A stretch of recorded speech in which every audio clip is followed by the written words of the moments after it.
آپ کے خیال میں موسیقی کے کون سے آلات اسلامی ہیں اور کون سے غیر اسلامی؟ سہیل بھائی، آپ کے سوال کا جواب اگر میں یوں دے دوں، اگر آپ کے سوال میں سے میں یہ لفظ نکال دوں آپ کے خیال میں، تو آپ برا تو نہیں مانیں گے؟ اچھا، تو یہ لفظ نکال دیں، ایسے کرتے ہیں، یوں سوال آپ کر لیں، اسلام کن آلات کی اجازت دیتا ہے اور کن کی نہیں دیتا، ایسے کر لیتے ہیں،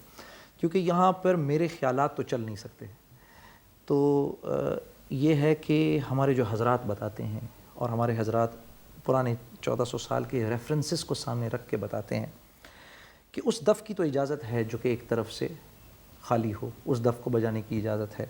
کئی مذہبی حلقوں کی طرف سے اعتراض کیا جاتا ہے کہ آپ نے ایک فلم میں کام کرنے کی خاطر اپنی داڑھی چھوٹی کروا دی، یہ مناسب بات تو نہ تھی؟ لیکن کیونکہ انسان ہوں، جذبات رکھتا ہوں۔ شعیب منصور میرے بہت بڑے محسن ہیں، انہوں نے کہا اور کئی دفعہ کہا اور بڑی محبت سے کہا، اور میری خوش قسمتی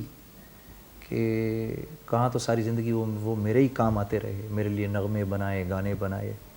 کہ اس نے کئی البمز کے گانے میرے لیے لکھ ڈالے اور 1 روپیہ نہیں لیا مجھ سے، اور میں ہی ان سے کماتا رہا، میں ہی ان سے شہرت لیتا رہا۔ اب ایسا شخص 16 سال کے بعد اگر مجھے آ کے کہے اور میرا ہاتھ پکڑ کے یہ کہے، جنید میں چاہتا ہوں یہ فلم تم میرے لیے کرو،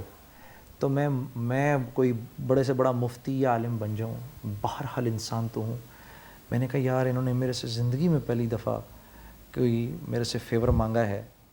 اور یہ اس پر کہ میں 16 سال شعیب صاحب کی منتیں کرتا رہا کہ مجھے میرے ساتھ فلم کر لیجئے، فلم کر لیجئے، فلم کر لیجئے۔ تو یہ ایک بہت بڑا امتحان تھا۔ پھر جب یہ میں نے داڑھی ٹرم کرا لی، چھوٹی کرا لی،